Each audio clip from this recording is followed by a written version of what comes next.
Now, let's go to some of our viewer questions. Carol Bratman asks, why is any public servant paid more than the Prime Minister? University vice-chancellors and some chief medical officers are paid considerably more. Why, Alan?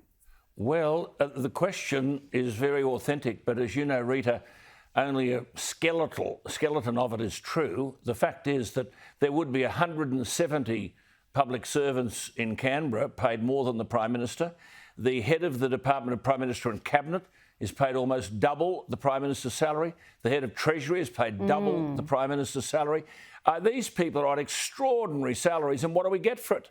I mean, what advice are they giving government that really makes the public who are paying think, thank God we've got them there, they're on the right wavelength? Invariably, they're not. There are a stack of public servants hopelessly overpaid. There are hundreds more on well over 100,000 a year. So, and that's true in New South Wales as well. The head of the Premier's Department is paid infinitely more than Gladys Berejiklian.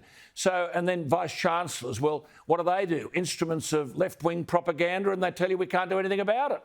So, and the whole sector has become reliant on overseas students. We've seen the borders closed and they're in disarray. $40 billion from overseas some of students,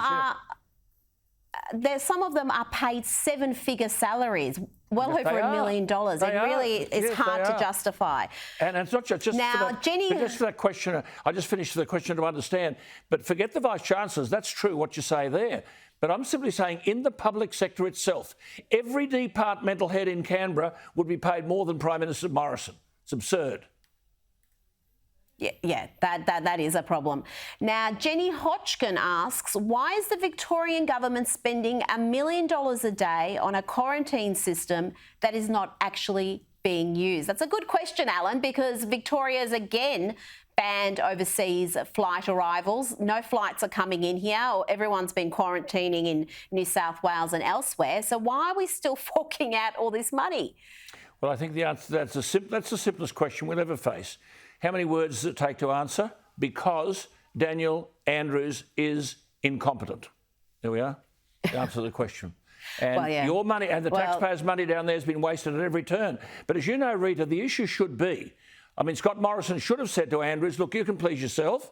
You do what you want. I'm not going to tell you what to do. But I'm going to tell you what we'll do. We won't continue to fund the mess that you have created. And that is a palpable waste of money. But we don't know. This is the problem with business, isn't it? We don't know whether Andrews and McGowan are any day tomorrow going to close the borders down. There's no guarantee. The Prime Minister should be able to say to the nation, I can guarantee from this day forward, the borders will not close. So there's some certainty for business. But, I mean, the incompetence is breathtaking in Victoria. But I suppose if there was an election tomorrow, they'd give this bloke the nod. Oh, in a landslide, in an absolute landslide. I have no doubts about that. But I tell you, the other side.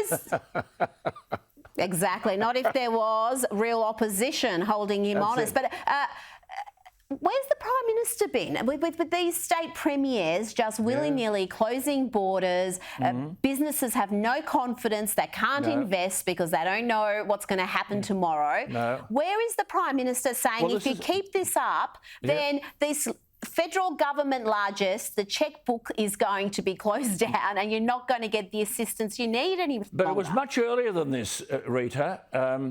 Rita and I attended a function on Saturday night, as she said, for Peter's birthday. There was a beautiful lady there and her husband who came up to tell us both that she lost her 16-year-old son through suicide during all of this because the boy couldn't stand the isolation of being away from his mates.